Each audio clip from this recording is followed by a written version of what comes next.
Hello दोस्तों, स्वागत है आप सभी का एक बार फिर से आपके अपने YouTube चैनल पर। मैं विशाल पराशर आज की वीडियो में आपको करा रहा हूँ क्लास 12 का चैप्टर 4 जिसका नाम है हमारा डिटर्मिनेंट्स, और एक्सरसाइज कर रहे हैं हम लोग 4.4। ठीक है, पिछली वाली वीडियो में हमारे फोर्थ क्वेश्चन तक कंप्लीट हो चुका है। ये वाली वीडियो में हम करेंगे क्वेश्चन नंबर 5। क्वेश्चन नंबर 5 में हमें क्या करना है, क्वेश्चन नंबर 5 के लिए स्टेटमेंट दे रखे find the inverse of each of the following. तो हमें क्या करना है, यहाँ पे इनवर्स फाइंड करना है क्वेश्चन नंबर 5 से लेके 11 तक। तो सबसे पहले हम बात करते हैं क्वेश्चन नंबर 11 की, सॉरी 5 की।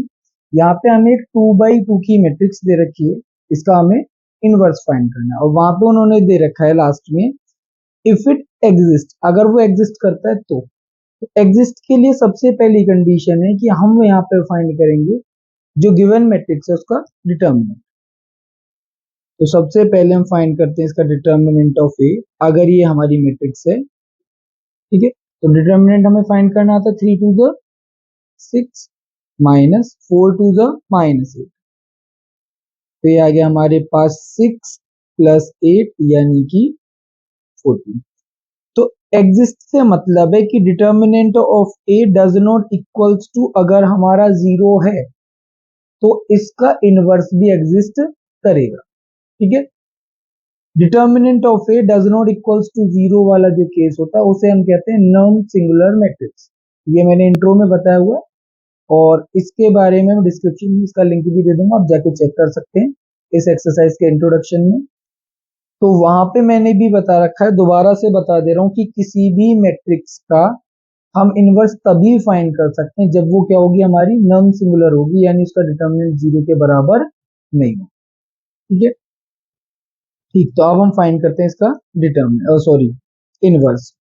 ठीक है, तो इनवर्स के लिए सबसे पहले हमें चाहिए था डिटर्मिनेंट, तो डिटर्मिनेंट आ गया हमारे पास 14। दूसरी चीज हमें चाहिए होती है एडजॉइन ऑफ ए। ठीक, तो 2x2 की मैट्रिक्स का एडजॉइन ऑफ ए निकालना बहुत ही इजी होता है। क्या करना होता है, ये वाली जो डायगोनल है, ठीक है, इसको हम कर देंगे इंटरचेंज। तो यहाँ पे 3 आ गया और यहाँ पे 2 आ गया।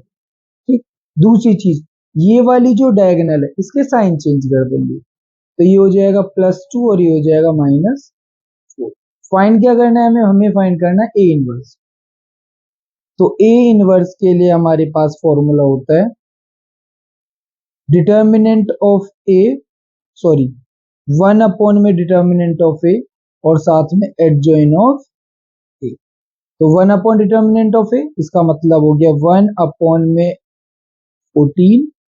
ठीक है, और एडजॉइन ऑफ ए की वैल्यू क्या है हमारे पास, एडजॉइन ऑफ ए की वैल्यू है 3, 2, -4 और ये हमारा क्या आ गया, ये आ गया हमारे पास ए। बस यही हमें यहाँ पे फाइंड। ठीक है, तो फिफ्थ वाला क्वेश्चन हो गया हमारा यहाँ पे कंप्लीट। अब इसके बाद बारी आती है हमारे सिक्स्थ वाले क्वेश्चन की।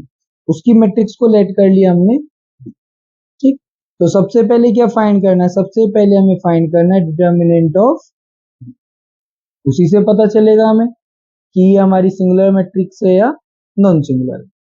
तो 2 1 जा 2, ये हो गया -2 माइनस 5 3 जा 15 -15। सॉल्व करेंगे तो -2 + 15 और ये आ गया हमारे पास +13। तो यहाँ पे भी जो हमारा डिटर्मिनेंट है वो 0 के बराबर नहीं है, तो ये भी क्या होगी हमारी नॉन सिंगुलर मैट्रिक्स होगी। तो इसका भी हम इनवर्स फाइंड कर सकते हैं। ठीक, तो अब हम निकालेंगे यहाँ पे adjoint of B. Adjoint of B find करने के लिए सेम 2x2 की मैट्रिक्स के लिए मैंने अभी अभी आपको बताया था, ये वाली डायगोनल को इंटरचेंज करेंगे तो इधर 2 हो गया, इधर -1 हो गया। ये वाली के साइन चेंज कर देंगे, ये -5 हो गया और ये +3। फाइंड क्या करना है अब हमें, बी मैट्रिक्स है तो हमें फाइंड करना है बी का इनवर्स, फॉर्मूला यही सेम। तो सबसे पहले 1 में डिटर्मिनेंट ऑफ बी, तो डिटर्मिनेंट ऑफ बी की वैल्यू हमारे पास 13। उसके बाद adjoint of B, same matrix यहाँ पे पुट कर देंगे, 2 -5 3 और -1। तो ये हो गया हमारे सिक्स वाले क्वेश्चन का भी सॉल्यूशन। अब आते हैं हम सेवंथ वाले क्वेश्चन पे। ठीक है, 6 तक हो गया हमारा। सेवंथ वाले क्वेश्चन में जो हमें दे रखा है उसको मैंने लेट कर लिया सी मैट्रिक्स। ठीक है, तो सबसे पहले हमें क्या फाइंड करना है, सबसे पहले हमें फाइंड करना है इसका डिटर्मिनेंट, चेक करने के लिए कि एग्जिस्ट करेगा भी या नहीं। तो डिटर्मिनेंट फाइंड करने के लिए मैं इसको फाइंड करता हूँ कॉलम 1 कह लो, क्योंकि यहाँ पे मैक्सिमम जीरोज है। ठीक है, तो 1 को रखा मैंने बाहर, और ये फर्स्ट वाली रो फर्स्ट वाले कॉलम को हाइड करा, 2405 2405। सॉल्यूशन करूंगा तो ये हो गया 1, 5 टू हो गया 10 और माइनस 400, यानी डिटर्मिनेंट ऑफ सी कितना आ गया मेरे पास 10। मैं कह सकता हूं कि यहाँ पे determinant of C does not equals to 0, तो इसका मतलब है कि यहाँ पे हमारा जो इनवर्स है वो एग्जिस्ट करेगा। ठीक है, डिटर्मिनेंट ऑफ सी फाइंड कर लिया। अब इसके बाद हम फाइंड करेंगे इसके कोफैक्टर्स। कोफैक्टर्स किस लिए, एडजॉइंट फाइंड करेंगे। ठीक है ना, तो सबसे पहले हम फाइंड करेंगे A11, फिर उसके बाद A12, फिर 13, उसके बाद 21, 22, 23, उसके बाद 31, 32 और 3। मैं इसको ऐसे करके इसलिए लिख रहा हूं ताकि मेरे को एडजॉइंट निकालने के लिए क्या होता है, पहले कोफैक्टर्स फाइंड करते हैं फिर उसका ट्रांसपोज फाइंड करते हैं। तो इसको मैं पहले से ही ट्रांसपोज वाली फॉर्म में लिख ले रहा हूँ। ठीक है, ताकि हमारे लिए एडजॉइंट निकालना इजी हो जाए। तो A11 निकालेंगे, तो A11 अभी हमने निकाला कितना आया, 10 आया। अब निकालेंगे 12, यानी फर्स्ट वाली रो सेकंड वाला कॉलम, तो 500040, यानी ये आ गया मेरे पास 13 फाइंड करेंगे फर्स्ट वाली रो थर्ड वाला कॉलम, तो ये दोनों जीरो, तो इससे भी ये क्या बन जाएगा मेरा 0। ठीक है, तो 111213 मिल गए। अब फाइंड करेंगे 21। ठीक है, 21 फाइंड करने के लिए सेकंड वाली रो फर्स्ट वाला कॉलम, तो 5 2 10 और 300, तो ये आ गया मेरे पास। लेकिन 21 क्या होता है, ऑड होता है, 2 + 1 3 हो गया, 3 हो गया ऑड, तो इसका साइन चेंज करके हो गया -10। अब फाइंड करेंगे 22, सेकंड रो सेकंड कॉलम, 5 1 5 और 0 3 0, ये आ गया मेरे पास 5। 2 + 2 4 हो गया। ठीक है, साइन चेंज नहीं करेंगे, 2 3 सेकंड रो थर्ड वाला कॉलम, तो 0 को 1 से किया 0, 0 को 2 से किया, तो ये भी आ गया मेरे पास 0। ठीक है, इसके बाद बारी आती है हमारी 31 की, यानी थर्ड वाली रो और फर्स्ट वाला कॉलम, तो 4 2 8 और 3 2 6। 8 में से 6 को माइनस किया तो 2 आ गया। ठीक है, 3 1 3 और 1 4 हो गए, यानी इवन हो गया, तो साइन चेंज नहीं करेंगे। 3 2 की बात करते हैं, थर्ड वाली रो सेकंड वाला कॉलम, 4 1 4 हो गया, 0 को 3 से मल्टीप्लाई किया तो 0 हो गया, 3 2 यानी कि 5, यानी यहाँ पे साइन चेंज होके हो गया -4। 3 3 थर्ड वाली रो थर्ड वाला कॉलम, 2 1 2 और ये हो गया 0, तो यहाँ पे आ गया 2, तो 3 3 का साइन चेंज हमारा हो गया। तो ये मतलब कि यहाँ से हमारा जो एडजॉइन ऑफ सी निकलेगा वो क्या आ गया हमारे पास, 10 -10 और 2, उसके बाद 0 5 -4, उसके बाद 0 0 2, ये आ गया हमारा एडजॉइन ऑफ। निकालना है क्या है, हमें सी इनवर्स निकालना है, तो सी इनवर्स हो जाएगा हमारे पास 1/10, क्योंकि 1 अपॉन डिटर्मिनेंट ऑफ ए होता है।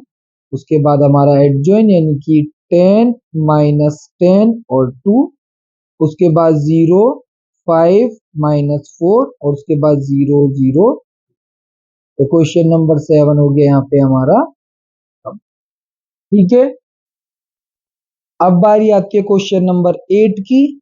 ठीक है, तो उसको सी के बाद हमने लेट कर लिया डी। ठीक, फाइंड करेंगे डिटर्मिनेंट ऑफ डी। देखो यहाँ पे फर्स्ट वाली रो में हमारे मैक्सिमम जीरो थे, तो इसे हम किसके अलोंग कर देंगे, फर्स्ट रो के अलोंग।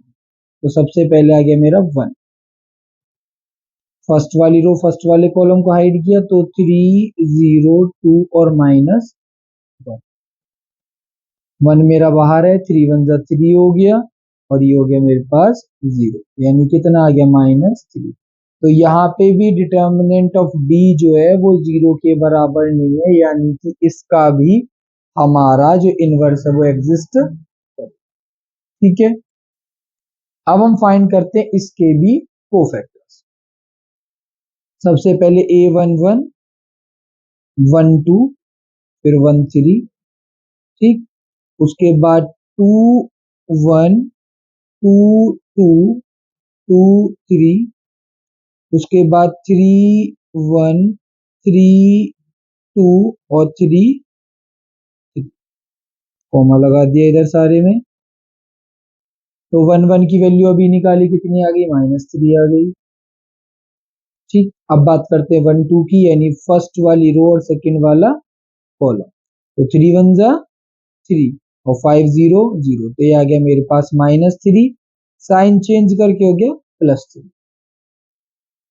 1 3 की बात करते हैं, फर्स्ट वाली रो थर्ड वाला कॉलम, तो 2 3 जा 6 और 5 3 जा 15, तो कितना आ गया, माइनस का 9।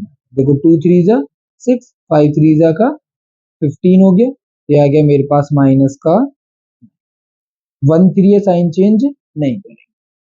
बारी आई 2 1 की, सेकंड रो फर्स्ट वाला कॉलम, तो सेकंड रो ये वाली मेरी, फर्स्ट वाला कॉलम ये, तो ये भी 0 और ये भी 0। 2 2 की बात करते हैं, सेकंड वाली रो सेकंड वाला कॉलम, -1 को 1 से मल्टीप्लाई किया तो -1 आ गया, 5 को 0 से किया तो 0। साइन चेंज इसका करेंगे नहीं क्योंकि 2 और 2 4 हो। 2 3 की बात करते हैं, सेकंड रो थर्ड वाला कॉलम, 2 1 जा 2 और 5 0 0, इसका साइन चेंज करेंगे, आ जाएगा माइनस। 3 1 निकालते हैं अभी, थर्ड वाली रो फर्स्ट वाला कॉलम, ये भी 0 ये भी 0। 3 2 की बात करते हैं, थर्ड वाली रो सेकंड वाला कॉलम, 0 0, ये भी 0 हो गया भाई। 3 3 की बात करते हैं, थर्ड रो थर्ड कॉलम, 3 1 जा 3 और ये हो गया 0।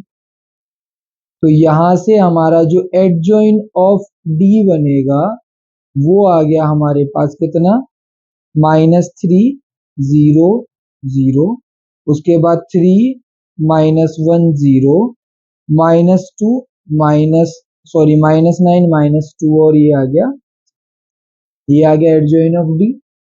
फाइंड क्या करना है हमें, डी इनवर्स फाइंड करना है। ठीक है, तो डी इनवर्स फाइंड करेंगे तो आ जाएगा -1/3, और एडजॉइन ऑफ डी क्या है हमारे पास, -3 0 0 3 -1 0 -9 -2 और क्वेश्चन नंबर 8 भी हो गया हमारा यहाँ पे कम। ठीक है,